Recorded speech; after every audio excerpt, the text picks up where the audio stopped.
and what I mean by getting in your own way, the distance between my legs and my hands here, it gets bigger or stays the same for everybody who's good. Now, if I started off with my rear end back like this and my back really flat or even arched, lordosis, as I move, there's not much more range of motion for me to make this hip go back. That hurts. So what's going to happen is this hip's going to come forward. And that's what starts to happen on most amateur golf swings. Is as they start back, this comes forward. So now I've just started to get closer to the ball. So the space that I started with is shrinking.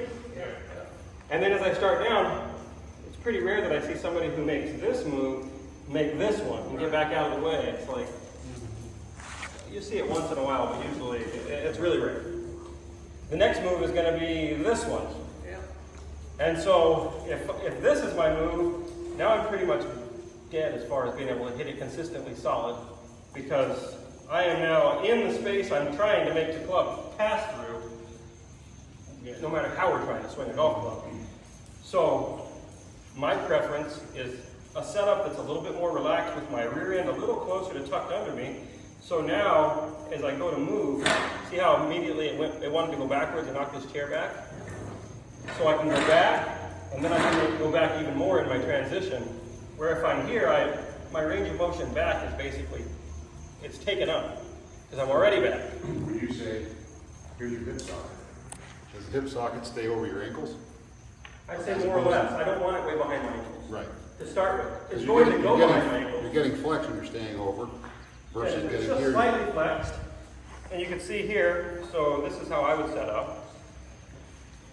My hip socket is basically right over my ankles. My knees are just a little forward of my ankles.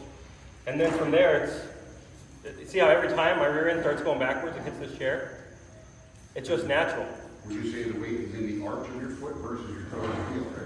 I'd say it's kind of right over in the shoelaces here. Yeah, the arch, okay. Yeah. And then it kind of circles. So as I start to move, the pressure circles around and goes toward this heel. And then as I start down, it circles back out to the outside of the ball of my foot and then toward the heel of this one. So Milo, set up actually with a golf club, put the chair right on your butt, and I want to see the amount of force that goes into the chair in your swing. If you were doing a real 180-yard swing, yeah. I don't know how far I moved it. Yeah, you moved it a foot. Yeah. Do it one more time. Just touching me. Yep. You moved. Cool.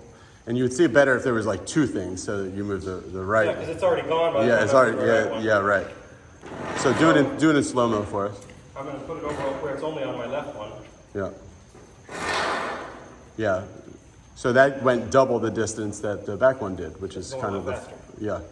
Get on a chair with your club and try to do that. Start with a posture that has some space to get to and start moving it back. You should move it earlier, Fred. So you kind of rock that way. So it should be your arms go out and the chair starts to go back a little earlier.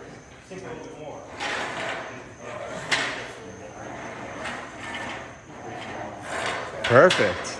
That was good. Just finish. Now finish on your left side and come to, yeah, there you go. Do it one more time.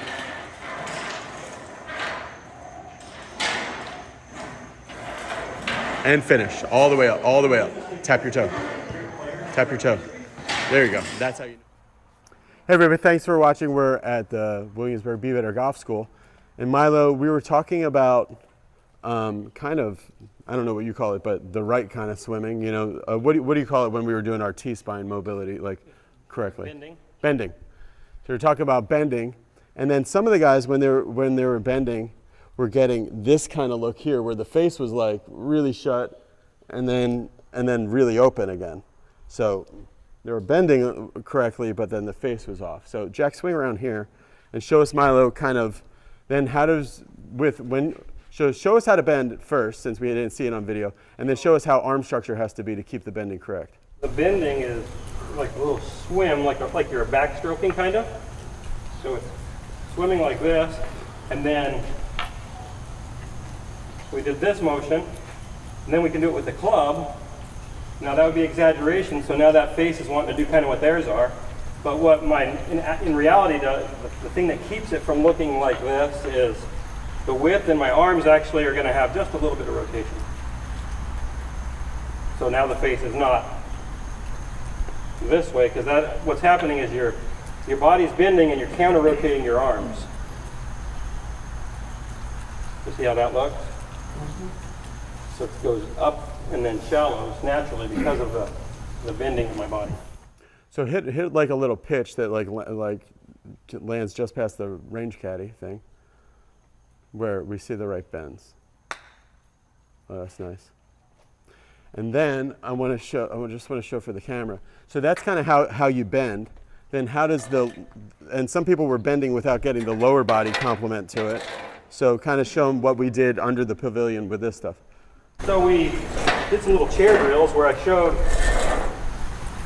that with proper setup, when I go to make a backswing, if this is just barely touching me, in my backswing, it doesn't slide here, but it stood up. And when I made a backswing, it still doesn't slide as good. This must have like rubber under it or something. Okay. Want another one? No, that's good. No, it's fine. And then on your other. Side, I can make a backswing. Whoa, it's not letting me move. There you go. It moves. Yeah. Something like that. All right, so now that you put those two things together, hit it more full so we can see.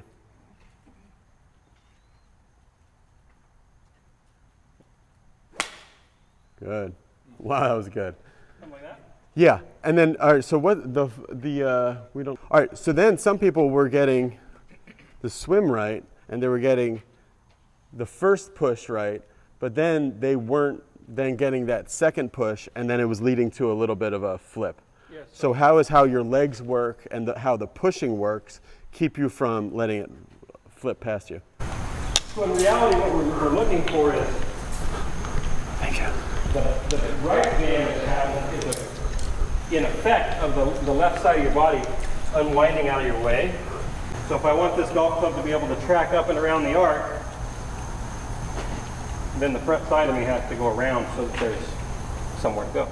So hit another one with the stick on and kind of relate how the lower body is the thing that's holding the stick off. Stick in my belt? Nope, I want you to do the stick drill, you know, the Punisher. The Punisher. You got the stick in there. Uh-huh. So I think almost everybody who watches YouTube has seen the drill where you don't want the stick to whack you in the side. Yeah. And so usually when I see people just try to do that drill on their own, they end up going like that, you know, handle dragging. But how does the lower body work to be the thing that actually keeps that stick from whacking you? If the lower body is working and it's moving my hands, then you can see without pulling my arms across my midline, I can keep the stick from hitting me. So it's all, I'm not applying a lot of. All right, so you said if the lower body is working.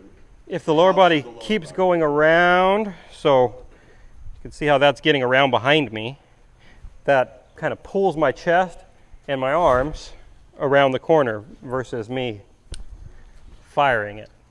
So as I start back, my right hip makes some space, and then my left hip goes around and pushes the chair farther back. Okay, hit one for us. Nice. That one was good. Yeah, and me, like I'll hit it, and it'll be all right, but I will definitely get whacked here. And you've got like a foot of space between here and there. That's impressive. So start off with no ball. You're just going to make that nice little.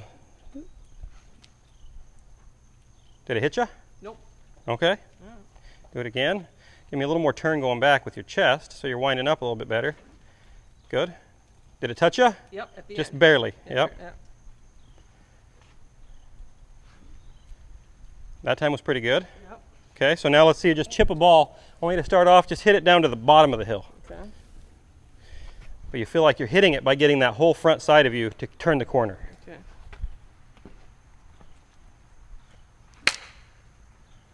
How'd you do? Pretty good. That was great. I think that was awesome. Yeah. Round of applause. You need to make golf club longer so you can't hit yourself. There you go. You wouldn't be able to hit them as far. That is perfect.